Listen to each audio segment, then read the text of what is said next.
بسم الله والحمد لله والصلاة والسلام على رسول الله وعلى آله وصحبه ومن والاه رب اشرح لي صدري ويسر لي أمري واحلل عقدة من لساني يفقهوا قولي.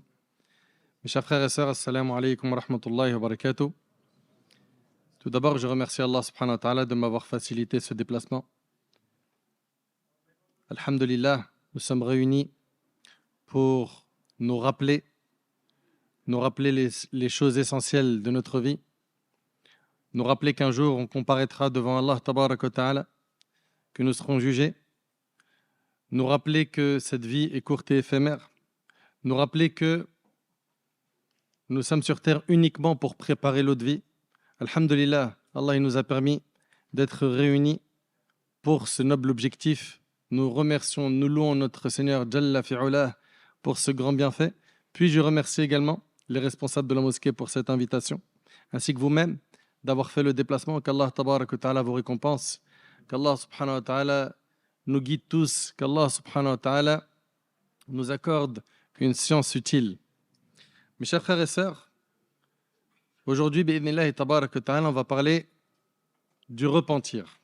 Allah tabarak wa ta'ala a dit wa tubu ila Allahi jami'an ayyuhal mu'minun la'allakum tuflihun. Et repentez-vous tous devant Allah aux croyants afin que vous récoltiez le succès. Et notre bien-aimé alayhi salatu wassalam a dit tous les fils d'Adam sont des pécheurs et les meilleurs parmi eux sont ceux qui se repentent le plus vite. Et le hadith il est rapporté par l'imam at-Tirmidhi. Nous repentir, c'est un besoin. Pourquoi? Parce que je le dis, je le répète, nous sommes sur terre uniquement pour œuvrer, préparer notre vie future. Et si on ne se repent pas de nos péchés, si on ne fait pas le bilan avec nous-mêmes, nous risquons de nous perdre yawm al-qiyamah. Mes chers frères et sœurs, Allah tabarak wa ta'ala a dit Ya ayyuhalladhina amanu, tubu ila Allahi tawbatan nasuha, asa rabbukum an yukaffira ankum sayyi'atikum wa yudkhilakum jannatin tajri min tahtiha al-anhar يوم لا يخزي الله النبي والذين آمنوا معه نورهم يسعى بين أيديهم وبأيمانهم يقولون ربنا أتمم لنا نورنا واغفر لنا إنك على كل شيء قدير. Allah subhanahu wa ta'ala il nous dit ô vous qui croyez, repentez-vous sincèrement devant Allah afin que votre Seigneur efface vos méfaits et vous introduise pour l'éternité où dans des jardins sous lesquels coulent des rivières. Allahu Akbar, Al-Jannah. Tu te repens, tu fais des efforts, tu laves tes péchés en demandant pardon à Allah, par un repentir sincère, en faisant des bonnes actions, tu auras bi'idhnillah Al-Jannah, le paradis. La demeure des délices éternelles. Il y a au paradis ce que ton cerveau ne peut pas imaginer.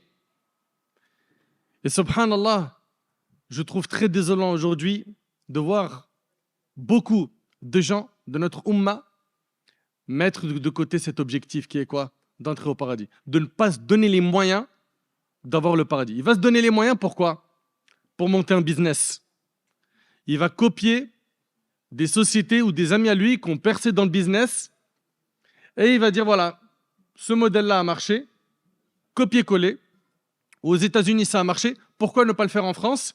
Vendre les mêmes produits et puis gagner. Et la religion ne t'interdit pas de faire du business à partir du moment où tout est cadré, tout est halal. Mais quand quelqu'un va, écoutez bien s'il vous plaît, va lancer un business, il va faire quoi? Un business plan. C'est vrai ou c'est pas vrai? La question que je me pose c'est quel business plan t'as fait de ta vie? Ta vie qui est ton capital, la chose que tu as de plus cher, qu'aujourd'hui malheureusement tu détruis à travers ton smartphone. Il n'y a qu'à regarder le report du nombre d'heures chaque jour. 4-5 heures de téléphone par jour. Tu étais en train de faire quoi? Lire les applications où il y a des hadiths du Coran, etc. Apprendre la religion, faire des rappels ou scroller bêtement pendant des heures. Tu es devenu un drogué, addict. Tu perds du temps. Tu bousilles ce que tu as de plus cher, ta vie. Mais jusqu'à quand? Regarde, tu es déjà parti dans un cimetière. Oui ou non? On est déjà parti dans un cimetière. Il n'y a pas des jeunes qui sont enterrés dans les cimetières? Est-ce qu'eux, ils pensaient qu'ils allaient mourir comme ça, du jour au lendemain? Nombreux sont les jeunes qui sont morts pendant leur sommeil. Pendant leur sommeil. D'autres, crise cardiaque, un malaise du jour au lendemain, une maladie qui a apparu du jour au lendemain. Et il en est mort rapidement. Tout ça ne te fait pas réfléchir. Il y a une question qu'on doit tous se poser, c'est si l'ange de la mort vient prendre ton âme tout de suite, pendant que je suis en train de parler là, maintenant, est-ce que tu as un capital de bonne action suffisant pour sauver ta peau le jour du jugement? Réponds à cette question et sois concret avec toi-même. Sois sincère. Est-ce que là, si tu meurs, est-ce que si je meurs, ce qu'on a comme bagage suffit? Est-ce que tu t'es repenti des catastrophes, des péchés que tu fais, et donc tu es prêt à accueillir l'ange de la mort à n'importe quel moment? On est bien d'accord que personne d'entre nous n'est ce type de personne. Oui ou non? Tous, on a peur de rencontrer l'ange de la mort.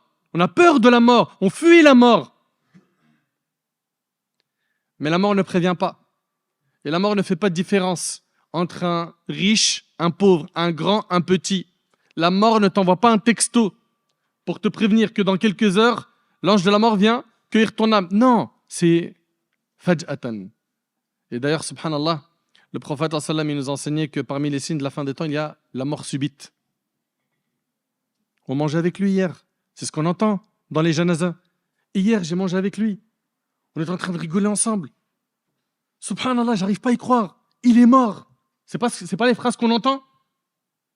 Mais ces phrases-là, un jour, on va les dire pour toi et moi. Et la question qu'on doit se poser, c'est Yawm al-Qiyamah.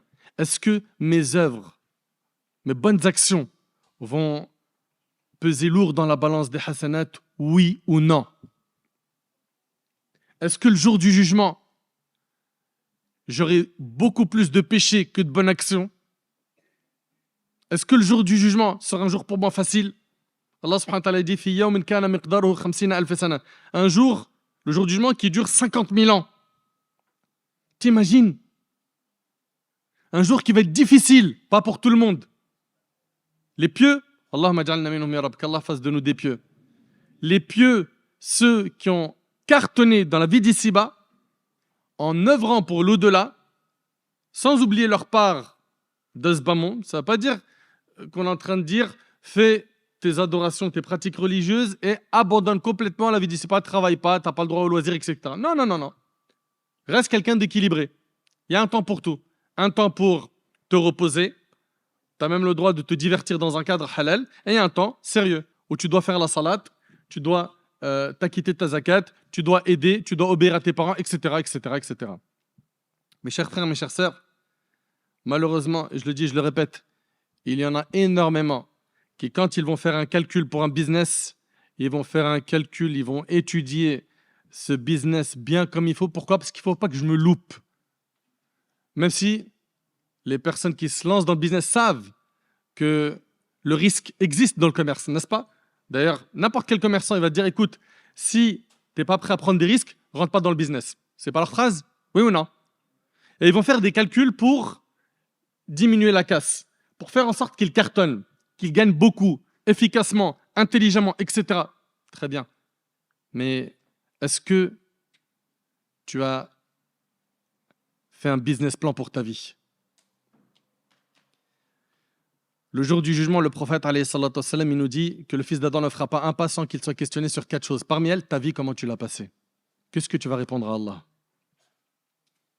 Qu'est-ce que tu as regardé? Qu'est-ce que tu aimais regarder? Qu'est-ce que tu aimais écouter? Qui est-ce que tu fréquentais? Pourquoi? De quoi est-ce que tu parles?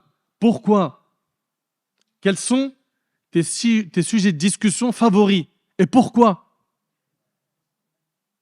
Pose-toi toutes ces questions pendant qu'il en a encore temps. Tu es vivant, alhamdulillah.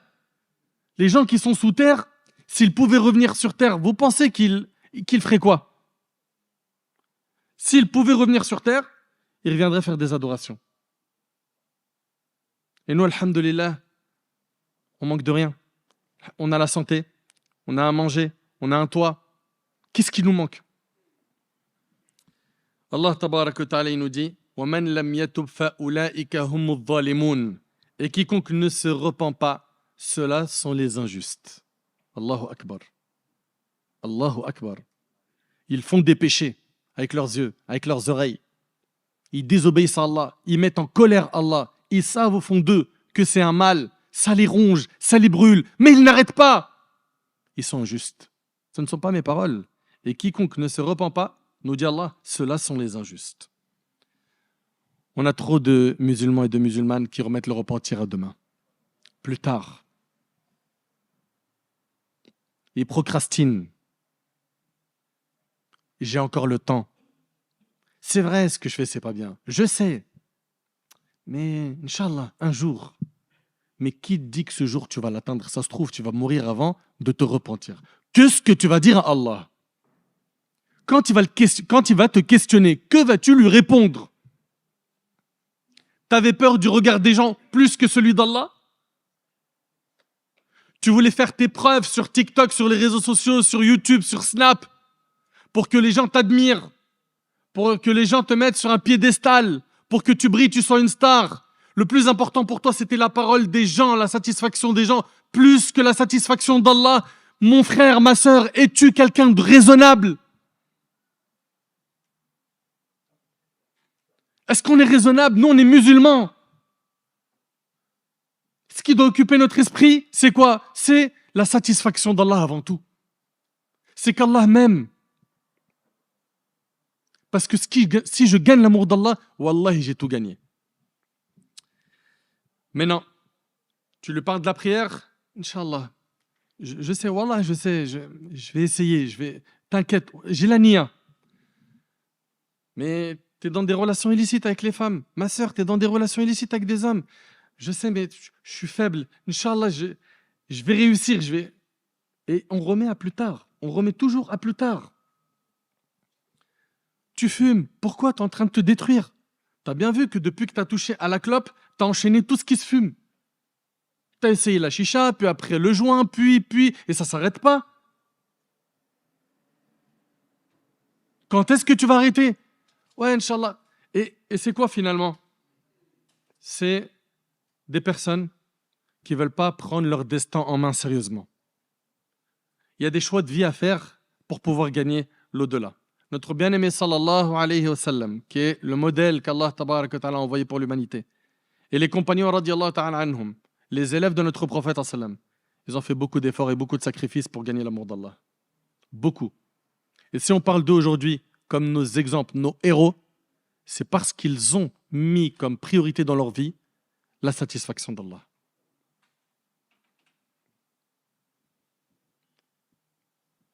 Et l'autre qui dit, t'inquiète, je vais commencer à sortir ma zakat, Inch'Allah, bientôt.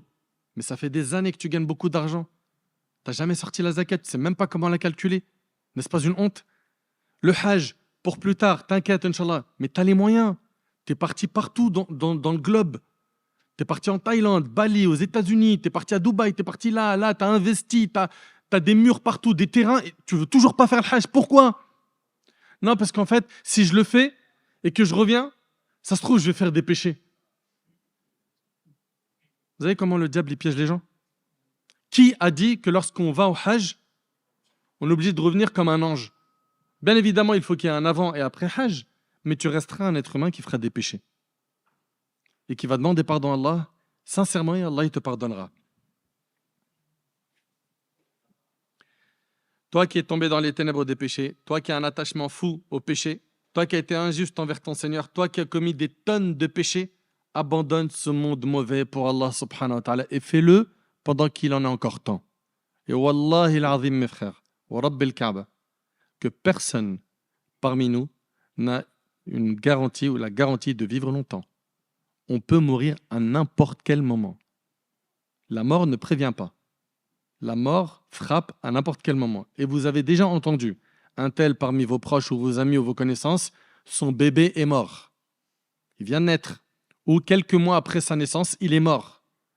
Ou 2-3 ans après sa naissance, il est mort. Ou, comme il n'y a pas très longtemps, j'ai prié sur une jeune fille, salat de janaza, elle avait 14 ans. Ou des gens qui étaient en train de préparer leur mariage comme une sœur. Je suis parti à sa janaza, elle se mariait le lendemain, elle est morte. Wallahi que la mort ne prévient personne. Mais on ne veut pas l'entendre. Pourquoi? Parce qu'on veut obéir au wasaous du diable, à notre âme incitatrice au mal, aux mauvaises fréquentations. On ne veut pas entendre la vérité. On préfère se voiler la face jusqu'au jour du choc. Et vous avez vu dans nos quartiers, quand il y a un jeune qui meurt, ça choque tout le monde, ça glace tout le monde, même les délinquants. Oui ou non? Mais que ça te choque à l'instant T, on va dire que, encore heureux, t'es humain, c'est normal. Mais où est-ce qu'elles sont les prises de conscience? Pourquoi tu ne te dis pas, ça se trouve, ça sera moi? Qui t'a garanti que tu allais vivre longtemps?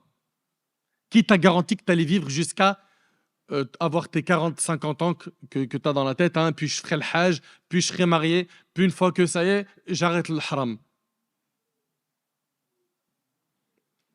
Nous sommes tous des janazas en salle d'attente. Vous entendez? Nous sommes tous et toutes des janazas en salle d'attente. À n'importe quel moment, on va partir. Et c'est pour cela que nous, en tant que musulmans, on a une croyance. On croit au jour du jugement dernier. On croit au paradis et à l'enfer. On croit aux délices et aux supplices, les châtiments qui attendent certains yawm al-qiyamah. Pourquoi? Pourquoi, mes frères? Pourquoi, mes sœurs, autant d'insouciance? Pourquoi est-ce qu'on s'est oublié comme ça? Pourquoi est-ce qu'Allah, c'est plus notre priorité? Après, on s'étonne qu'on ait éprouvé et que l'épreuve s'intensifie sur la Ummah. Qu'est-ce qui a fait sortir notre père Adam et notre mère Hawa du paradis? C'est quoi? La désobéissance. Qu'est-ce qui a fait périr Ad, Thamoud? Qu'est-ce qui a fait périr les peuples qui ont combattu les prophètes? C'est Al-Ma'asi, Al-Dhunoub, les péchés, la désobéissance. À nous de nous reprendre en main très rapidement. Et garde en tête une chose, c'est que toi qui penses que le repentir il est impossible parce que tu as un passé sombre, ou parce que tu es tellement attaché au haram que tu n'arrives pas à t'en détacher, non, ce n'est pas impossible. Et écoute toutes ces bonnes nouvelles. Notre bien-aimé Muhammad sallallahu alayhi wa sallam relate que son Seigneur, c'est-à-dire Allah, à lui la puissance et la grandeur, a dit, Allah subhanahu wa ta'ala, notre maître, Allah dit, lorsque le serviteur se rapproche de moi d'un empan, je me rapproche de lui d'une coudée. Lorsqu'il se rapproche de moi d'une coudée, je me rapproche de lui d'une brasse. Et lorsqu'il vient vers moi en marchant, je me hâte vers lui, rapporté par Bukhari et Muslim. C'est-à-dire quoi? Fais des efforts, chemine. Ça va être difficile au début de commencer la prière, de te lever pour subh, de baisser le regard face au haram, de ne pas écouter le haram, de ne pas fréquenter le haram. Ça va être difficile au début. Mais en faisant des pas vers Allah, Allah subhanahu wa ta'ala va t'ouvrir les portes qui mènent à lui. En faisant des efforts, tu verras que il va t'assister par une bonne fréquentation. Il va te guider vers le droit chemin. Il va t'assister. Il va te donner la force nécessaire pour pouvoir tenir, même si autour de toi, les gens désobéissent à Allah et font n'importe quoi. Allah tabaraka wa ta'ala nous a créés pour qu'on l'adore, il ne faut pas qu'on l'oublie.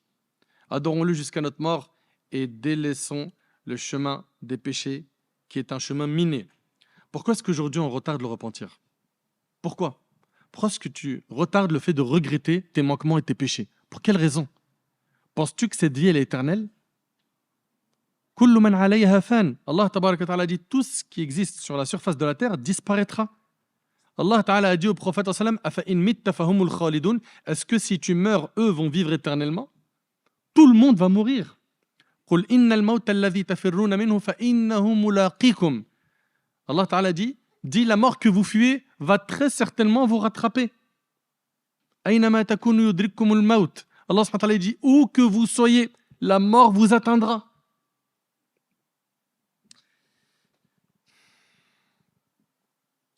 L'imam Muslim rapporte que le prophète sallallahu alayhi wa sallam a dit Allah se réjouit, écoute bien, Allah se réjouit certainement de son serviteur quand il revient à lui plus que ne se réjouit l'un de vous qui était sur sa monture dans une terre désertique, elle s'échappe tout à coup en emportant sa nourriture et sa boisson.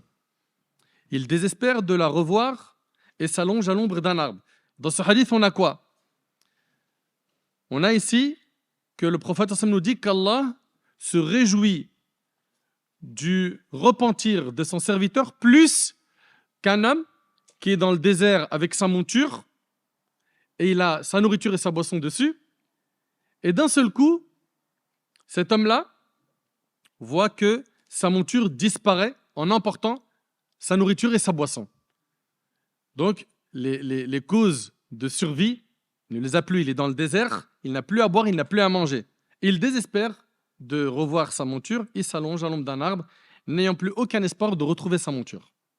Ça y est, j'ai plus ma monture pour traverser le désert, j'ai plus à manger, j'ai plus à boire. Donc c'est quelqu'un qui attend la mort. Essaye d'imaginer la situation de cet homme qui a perdu les causes de sa survie. Cependant qu'il est ainsi, voilà que sa monture se tient debout devant lui. Elle est revenue. T'imagines la joie de revoir cette monture et qu'il l'attrape et qu'il la garde avec lui.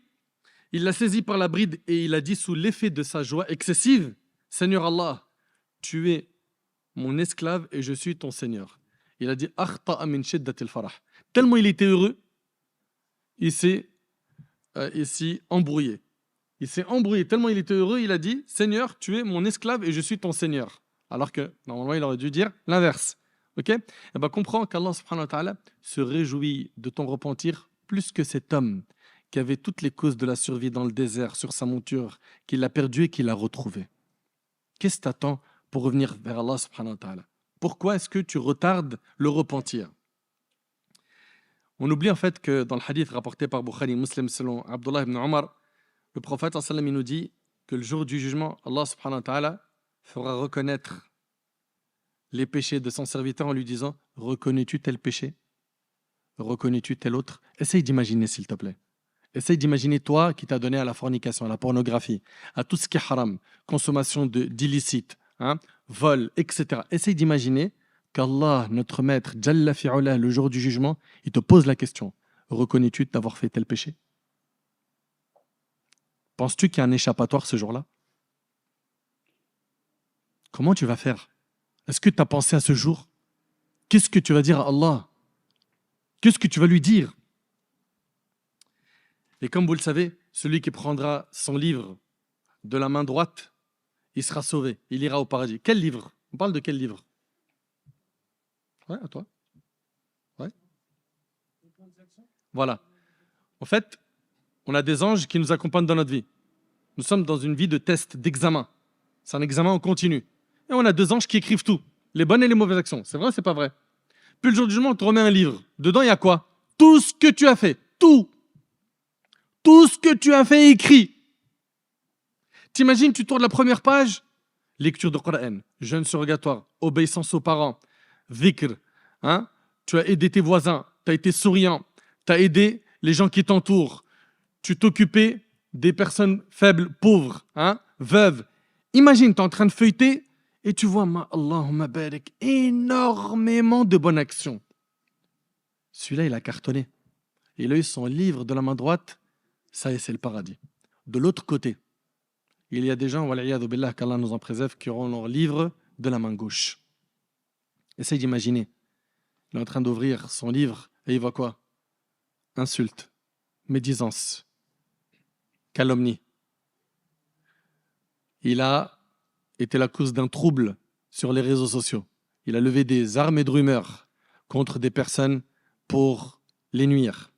Il regardait le haram, il écoutait le haram, il mangeait le haram, il faisait pleurer ses parents. Il les a fait souffrir. Jusqu'à certains se sont mis à faire dua contre leurs enfants. T'arrives à imaginer, subhanallah, pousser une maman ou un papa à ce point à craquer, ou bien des mamans qui pleurent au parloir. Pourquoi? Parce que son fils il est au habs. Pour quelle raison? Parce qu'il a suivi des mauvaises fréquentations.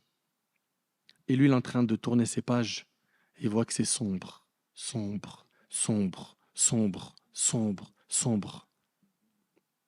Il a eu son livre de la main gauche. Il a loupé cet examen, l'examen de la vie d'ici-bas. Allah tabarak wa ta'ala il dit فَأَمَّا مَنْ أُوتِيَ كِتَابَهُ بِيَمِينِهِ فَيَقُولُ هَاؤُمُ اقْرَءُوا كِتَابِيَهْ اللهم اجعلنا منهم يا رب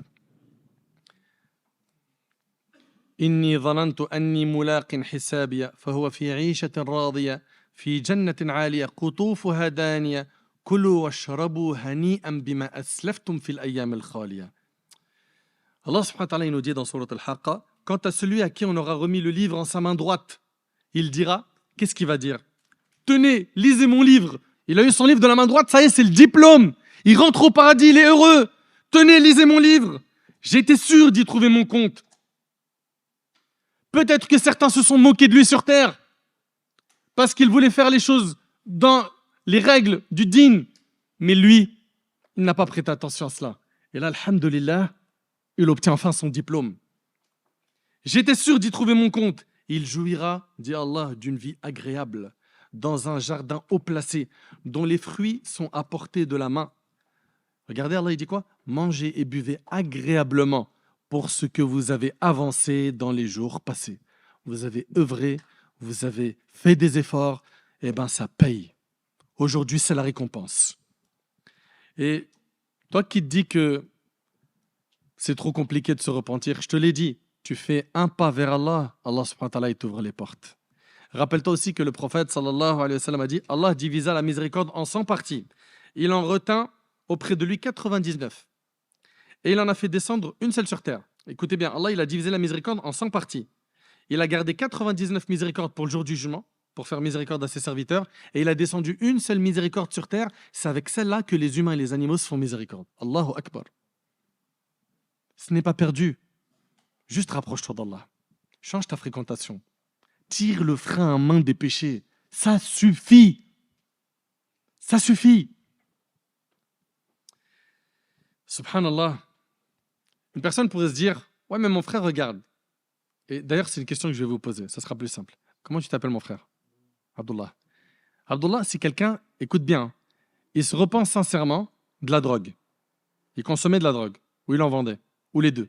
On va dire les deux. Il s'est repenti sincèrement. D'accord? Puis après, il est retombé dans la drogue. Il s'est repenti sincèrement, une deuxième fois. Puis après, il est retombé dans la drogue. Il s'est repenti sincèrement. Est-ce que ce repentir-là est accepté auprès d'Allah? Pourquoi? Tant qu'il est sincère, Allah subhanahu wa ta'ala lui pardonne. Mais attention, maintenant il y a une question qu'il faut qu'on pose. C'est, quelles sont les conditions du repentir? Levez la main. Vas-y.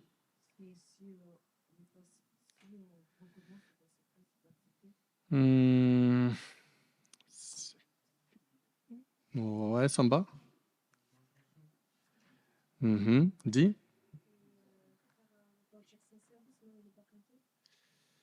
Mais c'est quoi un repentir sincère?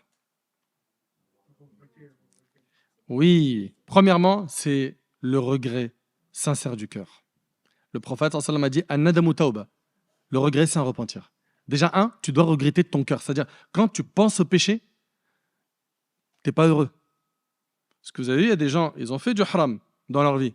Ils ont fait des choses illicites. Mais quand ils y pensent, ils disent, franchement, quand même, lourd, hein? C'était de la bombe. Il est où le regret? Le regret implique que tu te sens mal quand tu penses au péché que tu as fait. Tu as désobéi à Allah. Allah t'a vu. Autre condition du repentir? Ouais. Vas-y. Alors, il y a le fait de se détacher immédiatement du péché. Et 3, c'est être déterminé à ne plus le refaire. Donc écoutez bien, si quelqu'un il regrette le péché, il se détache immédiatement du péché, mais il n'a pas le point numéro 3, qui est quoi? Être déterminé de ne plus le refaire. Son repentir n'est pas sincère. Il lui manque quelque chose. Un repentir complet, il lui faut ces 3 points. Je regrette, je m'en détache tout de suite, et je suis déterminé à ne plus le refaire. Mais maintenant, il s'est repenti de cette manière-là, mais avec le temps, Shaitan l'a eu, il est retombé dans le péché. Tant qu'à chaque fois, son repentir sera sincère, s'il retombe dans le même péché plusieurs fois, Allah il lui pardonnera. Écoutez bien pour pas travestir les propos que j'ai dit. Tant que son repentir est sincère, c'est-à-dire qu'il contient ces 3 conditions. Parce que si lui il se repent du péché, mais il dit, si l'occasion se répète, je fonce. Ah non, tu n'es pas déterminé à ne plus le refaire.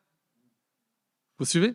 Et cela, Ce que je viens de vous dire là, on le trouve dans un hadith rapporté par Abu Huraira, qui est rapporté par Bukhari et Muslim. Le prophète a dit, un serviteur a commis un péché. Un serviteur commis un péché, alors il a dit, oh Allah, il a dit, pardonne-moi mon péché. Alors Allah a dit, mon serviteur a commis un péché, et il a su qu'il avait un Seigneur qui pardonne le péché et qui punit aussi pour celui-ci. Puis, le serviteur récidiva et pécha de nouveau. Et de nouveau, il a dit, Seigneur, ô Seigneur, pardonne-moi mon péché. Allah tabaraka wa ta'ala a de nouveau dit, mon serviteur a commis un péché, et il a su qu'il avait un Seigneur qui pardonne le péché et qui punit aussi pour celui-ci. Après un certain temps, le serviteur récidiva et pécha encore. On voit bien que le serviteur ici recommence le péché. N'est-ce pas? Il a dit au Seigneur, pardonne-moi mon péché. Allah, béni et exalté soit-il, déclara alors, mon serviteur a commis un péché, mais il a su qu'il avait un Seigneur qui pardonne le péché et qui punit aussi pour celui-ci. Agis donc comme tu le souhaites, assurément, je t'ai pardonné. C'est-à-dire quoi? Tant que ton repentir, à chaque fois, il est sincère avec toutes ses conditions, Allah te pardonnera à chaque fois. Vous entendez? Est-ce que c'est un appel à foncer dans le péché? C'est ça que vous avez compris? Non, au contraire. Au contraire, c'est un appel simplement à ne pas perdre espoir si jamais le diable te met KO une deuxième fois ou une troisième fois. Mes chers frères, mes chères sœurs, le diable, n'oubliez pas qu'il a un rôle sur terre, c'est quoi? D'amener les gens à la corruption parce qu'il ne veut pas être tout seul dans le châtiment le jour du jugement. Et d'ailleurs, vous savez qu'est-ce que le diable il a dit? Dans le hadith d'Abi Sa'id al-Khudri, le diable a dit, il a dit ça à qui? À Allah, il a dit, je le jure par ta puissance, ô Seigneur, je ne cesserai d'égarer tes serviteurs tant que leurs âmes seront dans leur corps. Essaye d'imaginer, s'il te plaît. Le diable a dit à Allah, je le jure par ta puissance, ô Seigneur, je ne cesserai d'égarer tes serviteurs tant que leurs âmes seront dans leur corps. Quelle audace, n'est-ce pas? Et le Seigneur, Allah a répondu, regardez ce qu'Allah a dit, et le Seigneur a répondu, je le jure par ma puissance et ma majesté, je ne cesserai de leur pardonner tant qu'ils me demandent pardon. Allahu Akbar. Allahu Akbar. Et le hadith, il est rapporté par l'imam Ahmed. Subhanallah. Qu'est-ce que c'est beau. Allah tabaraka wa ta'ala peut reprendre notre âme à n'importe quel moment. Et il y a certaines personnes, au moment de la mort, qui vont demander à Allah de revenir sur terre pour faire le bien. Allah tabaraka wa ta'ala dit Hatta idha ja'a ahaduhumul maut, qala rabbi irji'un la'alli a'malu salihan fima tarakt. Allah il dit, puis lorsque la mort vient à l'un d'eux, il dit, oh mon Seigneur, fais-moi revenir sur terre afin que je fasse du bien dans ce que je délaissais. Et la réponse d'Allah, ça sera quoi? Kalla. Non. Non. Allah subhanahu wa ta'ala, il nous a envoyé le Coran, les prophètes. On a eu dans notre ummah des savants, des prêcheurs. On a été avertis, prévenus. Et avec tout cela, certains ont été négligents. Tu sais, si tu te repens, tu vas gagner l'amour d'Allah tabaraka wa ta'ala. Je ne sais pas si on réalise. Allah tabaraka wa ta'ala dit Inna Allah yuhib at-tawwabin wa yuhib al-mutatahhirin. Allah aime ceux qui se repentent et ceux qui se purifient. Allah, il les aime. Et tu sais, quand tu es aimé par Allah, qu'est-ce qui se passe? Allah subhanahu wa ta'ala, il appelle l'ange Gabriel, il dit j'aime un tel, aime-le. L'ange Gabriel, il appelle les anges des cieux pour que les anges des cieux t'aiment également. Et à la fin, tu es apprécié par les pieux sur terre. Donc quand tu es aimé par Allah, la première des choses, c'est que Allah te facilite de faire des bonnes actions, il te protège, mais il fait que les pieux, les bonnes personnes t'aiment. Les bonnes personnes t'aiment. Si tu gagnes l'amour d'Allah, tu as tout gagné. Combien on est nombreux à nous soucier de notre subsistance, notre rizq? Il faut que je gagne de l'argent. C'est vrai, c'est pas vrai? J'ai envie de construire un foyer. J'ai besoin de sous. J'ai besoin de ci, j'ai besoin de cela, je veux me marier, etc. Le fait de demander pardon à Allah facilite l'obtention du risque de la subsistance. Allah tabaraka wa ta'ala dit فَقُلْتُ اسْتَغْفِرُوا رَبَّكُمْ إِنَّهُ كَانَ غَفَّارًا يُرْسِلِ السَّمَاءَ عَلَيْكُمْ مِدْرَارًا وَيُمْدِدْكُمْ بِأَمْوَالٍ وَبَنِينَ. Al-Aya. J'ai donc dit Regardez bien dans le verset. Implorez le pardon de votre Seigneur, car il est grand pardonneur, pour qu'il vous envoie du ciel des pluies abondantes et qu'il vous accorde beaucoup de biens et d'enfants. Le verset commence comment? Implorez le pardon de votre Seigneur, car il est grand pardonneur, pour qu'il vous envoie du ciel des pluies abondantes et qu'il vous accorde beaucoup de biens et beaucoup d'enfants. Demande pardon à Allah subhanahu wa ta'ala, afin qu'Allah subhanahu wa ta'ala, il t'accorde ta subsistance. Notre prophète, c'est notre modèle. Il demandait pardon à Allah subhanahu wa ta'ala tous les jours. Tous les jours. Dans le hadith rapporté par le Bukhari, il demandait pardon à Allah 70 fois par jour. T'imagines? Et dans le hadith de Muslim, il demandait pardon à Allah subhanahu wa ta'ala 100 fois par jour. 100 fois. T'imagines? Mais le souci, c'est quoi? C'est qu'on est nombreux à courir derrière ce bas monde. Nombreux à courir derrière ce bas monde en délaissant les efforts qu'il faut faire pour avoir le paradis. Et le hadith rapporté par Ibn Majah, ici, nous donne une grande leçon. Ce hadith de Zayd ibn Thabit qui rapporte avoir entendu le prophète sallallahu alayhi wa sallam dire « Celui dont ce bas monde est son principal souci, ce bas monde-là, c'est son principal souci. Faut que je perce, faut que je fasse de l'argent, faut que je sois connu, faut de la thune. » C'est ce qu'on entend aujourd'hui. Celui dont ce bas monde est son principal souci, Allah mettra la pauvreté entre ses yeux. C'est-à-dire quoi? Il ne sera jamais satisfait. Il ne sera jamais satisfait. Quoi qu'il ait comme gain dans ce bas monde, comme argent, il en voudra toujours plus. Jamais il sera satisfait. On a connu des gens autour de nous. Ils ont commencé à bosser même beaucoup, jusqu'à ils ont gagné beaucoup. Sa gourmandise, elle ne s'est jamais éteinte. Il a une belle voiture. C'était une bombe atomique pour lui. Il voulait un peu ce que vous entendez aujourd'hui, un RSQ3, l'autre il veut un BM de fou, l'autre il veut ceci, il faut sortir un Ferrari, un Lamborghini. Ce qu'on entend aujourd'hui chez les jeunes. Il l'a eu. 1 mois, 2 mois. Ouais, en fait, il y a mieux. Et puis maintenant, je vais bosser pour le mieux. Et ainsi de suite. Il a acheté une maison, un appart, ça l'a calmé? Il me faut le deuxième. Il a acheté le deuxième, c'est fini? Non. Pourquoi? Parce qu'on court trop. On pense trop. On a trop investi pour ce bas monde. Celui dont ce bas monde est son principal souci, dit le prophète, Allah mettra la pauvreté entre ses yeux et il n'aura de ce bas monde que ce qu'Allah lui a déjà destiné. Et celui dont l'au-delà est son principal souci,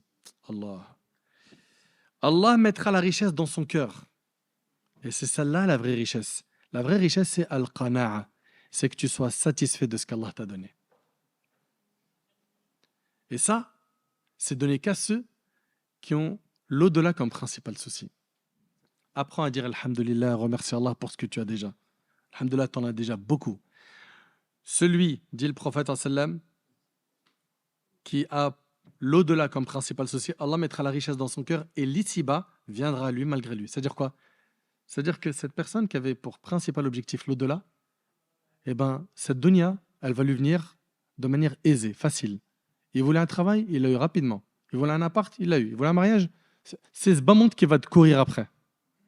Donc sois intelligent. Cours-toi derrière l'au-delà. Allah subhanahu wa ta'ala fera que ce bas monde te courra après.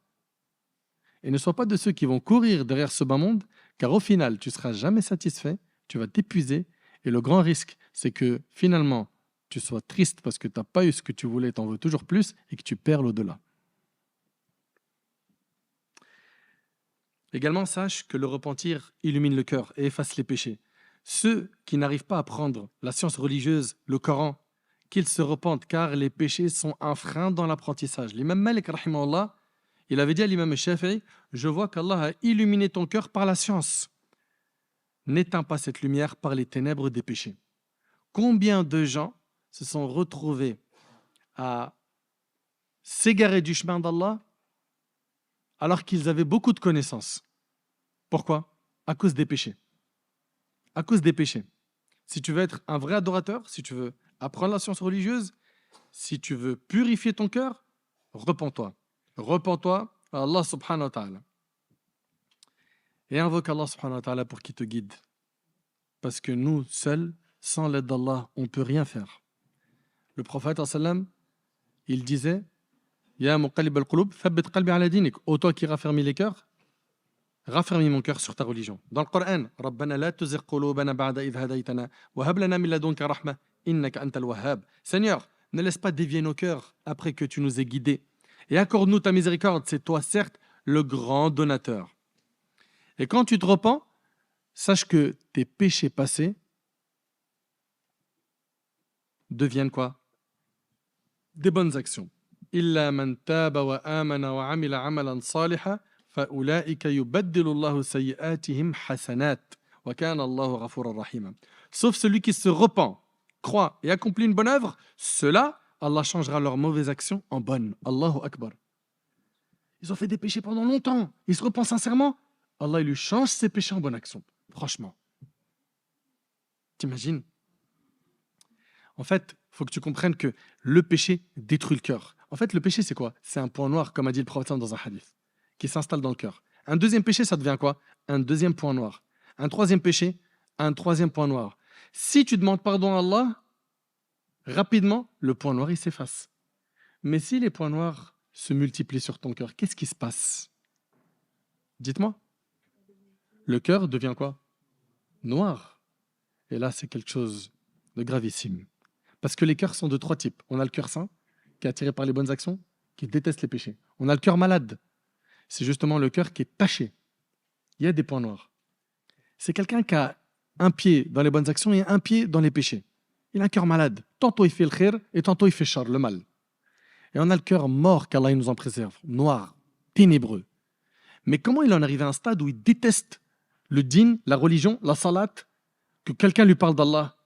Comment il en arrive à un stade où il aime trop le haram? Parce qu'il a tellement fait de péché qu'il a assombri son cœur. Est-ce que c'est impossible qu'il revienne? Non. La porte du repentir, elle est ouverte. Tant que tu es vivant, reviens vers Allah. Et quoi que tu aies fait comme péché, Allah subhanahu wa ta'ala il dit dans le hadith de Anas, qui est rapporté par Tirmidhi, ô fils d'Adam, tant que tu m'invoques et que tu espères en moi, je te pardonnerai ce qui s'est produit de toi sans me soucier du nombre de tes péchés. T'entends?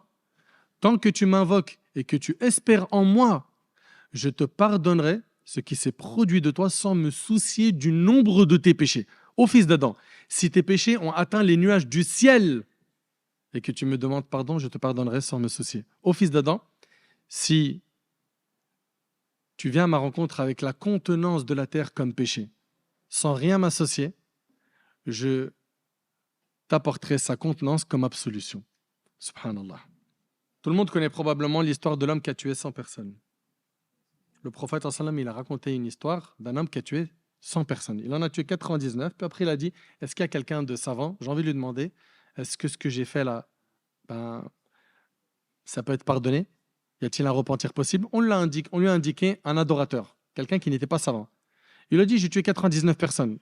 Il y a un repentir pour moi? Il a dit, 99? Non, il n'y en a pas. Il l'a tué, ça a fait 100. Puis après, les remords sont revenus et il a demandé la personne la plus savante. Et là, on lui a ramené un savant. Et le savant, il lui a dit, mais qui peut s'interposer entre toi et le repentir? Mais la condition, il a dit, quitte la terre dans laquelle tu vis, car c'est une mauvaise terre. C'est une terre où il n'y a que des gens qui sont mauvais. Donc toi, tu veux te repentir, mais tu ne veux pas quitter ton environnement. Tu veux continuer à fréquenter des gens mauvais. Tu veux continuer à aller dans les endroits qui t'ont perverti. Tu veux continuer à fréquenter ces gens qui sont en train de te détruire ton au-delà. Mais jusqu'à quand? Reprends-toi en main. Cet homme, ce qui lui a été demandé, quitte la terre des gens du mal et va dans telle terre. Là-bas, tu pourras adorer Allah. Mais nous, on veut pas. On veut pas se repentir en faisant des efforts, des sacrifices. Non. Je vais me repentir en le disant avec la bouche et en restant le même. Avec la même fréquentation. Avec les mêmes péchés que je fais tout le temps. Le problème, c'est quoi? C'est que, à force de rester dans les péchés, non seulement tu vas assombrir ton cœur, mais tu vas vivre une vie, elle va être difficile loin d'Allah. Allah tabarak wa ta'ala dit فَمَنِ اتَّبَعَ هُدَايَ فَلَا يَضِلُّ وَلَا يَشْقَى وَمَنْ أَعْرَضَ عَنْ ذِكْرِي فَإِنَّ لَهُ مَعِيشَةً ضَنْكًا. Quiconque suit mon guide ne s'égarera ni sera malheureux. Et quiconque se détourne de mon rappel, tu t'es détourné du Coran, tu t'es détourné de la religion, t'en veux plus, t'en as rien à faire de tout ce que tu as entendu comme rappel. Écoute, Allah il dit quoi? Et quiconque se détourne de mon rappel mènera certes une vie pleine de gêne. Subhanallah. Une vie où ta poitrine va se sentir serrée. Wallahi, il se peut que tu aies beaucoup d'argent. Au niveau matériel, il ne te manque rien. Mais tu te sens trop mal. Ton cœur, il est lourd. T'en peux plus. Tu n'as aucun goût à la vie. Tu as même des idées sombres. Comme on entend certains, j'ai des idées sombres, je veux mettre fin à ma vie. Tu sais pourquoi? Tu as étouffé ton âme. Tu ne l'as pas nourri. Ton corps est composé de deux choses, un corps humain et une âme. Le corps humain, pour le nourrir, tout le monde ici en mode ceinture noire. Ça va tous nourrir le corps. L'âme, elle se nourrit avec quoi? L'âme, elle se nourrit avec ce que vous êtes en train d'entendre depuis tout à l'heure. Là, tu es en train de nourrir ton âme. Mais si toi, tu ne la nourris pas, Allah Ta'ala dit وَمَنْ يَعْشُ عَنْ ذِكْرِ الرَّحْمَنِ نُقَيِّدْ لَهُ شَيْطَانٌ فَهُوَ لَهُ قَرِينٌ. Allah Subhanahu wa Ta'ala dit quiconque s'écarte du rappel du tout miséricordieux, tu t'en es écarté, tu veux pas le rappel, tu veux pas le Coran, tu veux pas la religion. Écoute, Allah il dit nous lui désignons un diable qui devient son compagnon inséparable. C'est dans le Coran. Tu t'es écarté du Coran, tu t'es écarté du dîn, tu veux pas de l'islam, toi qui es musulman, Allah il te dit nous lui désignons un diable qui devient son compagnon inséparable. C'est dans le Coran. De l'autre côté, Allah Ta'ala il dit Man amila salihan min dhakarin aw untha wa huwa mu'min falanuhyiyannahu hayatan tayyiba. Quiconque mâle ou femelle fait une bonne œuvre tout en étant croyant, nous lui ferons vivre une bonne vie. Comment faire pour avoir une bonne vie? Crois en Allah, fais des bonnes actions. C'est simple, c'est écrit dans le Coran. Crois en Allah et fais des bonnes actions. Allah il dit nous lui ferons vivre une bonne vie. Ibrahim ibn Adham, il y a un homme qui est venu se plaindre de ses péchés et il vient demander conseil à Ibrahim ibn Adham. D'accord? Il veut savoir comment faire pour délaisser les péchés. Il a dit, premièrement, la première chose, si tu veux désobéir à Allah, ne mange pas de sa subsistance. Est-ce que c'est possible? Tout ce qu'on mange, nous, là, c'est pas la subsistance d'Allah? Subhanallah, c'est pas honteux. On mange de ce qu'Allah nous a accordé, on prend des forces par le biais de ce qu'Allah a créé, ce qu'il nous a donné, et suite à cela, on lui désobéit. Franchement, c'est pas honteux? Oui ou non? Il lui a dit, si tu veux désobéir à Allah, ne mange pas de sa subsistance. Il lui a dit, si tu veux désobéir à Allah, ne mange pas de sa subsistance. Mais on est tous d'accord que tout appartient à Allah. Il lui a dit, comment cela? Alors que toutes les subsistances appartiennent à Allah. Ibrahim lui a dit, est-il juste que tu manges de sa subsistance et que tu lui désobéisses? Ensuite, Ibrahim ibn Adham lui a dit, si tu veux désobéir à Allah, trouve un endroit qui n'appartient pas à Allah et désobéis-lui là-bas. Tu veux désobéir à Allah? Trouve un endroit qui ne lui appartient pas et désobéis-lui là-bas. Il y en a? Non. Tout appartient à Allah. N'est-ce pas?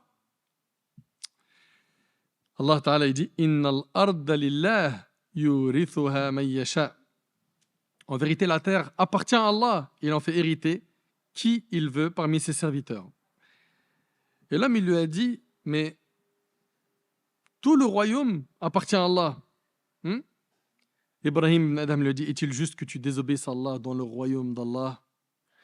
Ensuite, Ibrahim lui a dit la troisième chose, si tu veux désobéir à Allah, trouve un endroit sûr où Allah ne te voit pas. Ça existe, hein? Subhanallah. Allah tabarak wa ta'ala, il dit Ya'lamu kha'inat al-a'yun wa ma tukhfi as-sudur. Allah connaît parfaitement les regards sournois et ce que recèlent les poitrines. Donc en deux mots, il a dit quoi? Tu veux désobéir à Allah? Mange pas de sa subsistance. C'est possible? Fais-le dans un endroit qui lui appartient pas. Ça existe? Fais-le dans un endroit où il te voit pas. C'est possible? Mais vous vous rendez compte que nous, on mange des bienfaits d'Allah. On vit sur la terre d'Allah. On sait qu'Allah nous voit et on lui désobéit. Normal? Ibrahim ibn Adham lui a dit, si tu veux désobéir à Allah et que l'ange de la mort vient à toi, dis-lui, ne prends pas mon âme maintenant, jusqu'à ce que je me repente auprès d'Allah. Est-ce que ça c'est possible? Est-ce que quand l'ange de la mort il va venir prendre notre âme, on peut négocier avec lui un délai? Impossible. Allah Ta'ala il dit فَإِذَا جَاءَ أَجَلُهُمْ لَا يَسْتَأْخِرُونَ سَاعَةً وَلَا يَسْتَقْدِمُونَ. Allah Subhanahu wa Ta'ala il dit que lorsque leur terme échoit, ils ne peuvent ni le retarder ni l'avancer, fût-ce d'un instant. Quand l'ange de la mort il vient, c'est terminé. Tout de suite, il va prendre ton âme. Tu peux rien négocier. Subhanallah, il lui a dit, si tu veux désobéir à Allah, lorsque les anges viendront te prendre pour t'emmener en enfer, dis-leur, je ne vous suis pas. On est bien d'accord que tout ça, c'est impossible. Donc pourquoi retarder le repentir jusqu'à maintenant, mes frères et sœurs? Attention à ne jamais désespérer de la miséricorde d'Allah, parce que sa miséricorde, elle est immense. Et garde en tête une chose, c'est que quoi que tu aies fait comme péché, jamais tes péchés seront plus grands que la miséricorde d'Allah. Jamais. La miséricorde d'Allah est plus grande que tout. Mais reprends-toi en main. Commence par déjà une chose, c'est quoi? C'est être déterminé, avoir cette volonté de changer. Parce que si tu n'as pas cette volonté toi-même de changer, rien ne va changer. Il faut que tu aies cette volonté, cette détermination et que tu te donnes les moyens, que tu te battes contre le diable, contre les mauvaises fréquentations, contre ton âme qui incite au mal. Il faut que tu te battes, pourquoi? Pour t'en sortir de cette mauvaise fréquentation, de ces mauvaises personnes qui t'induisent en erreur, de toutes ces personnes qui t'enseignent le mal ou qui t'ont plongé dans le mal. Il faut que tu te battes. Et rien n'est impossible parce que le maître, Azza wa Jal, c'est lui qui guide. Demande-lui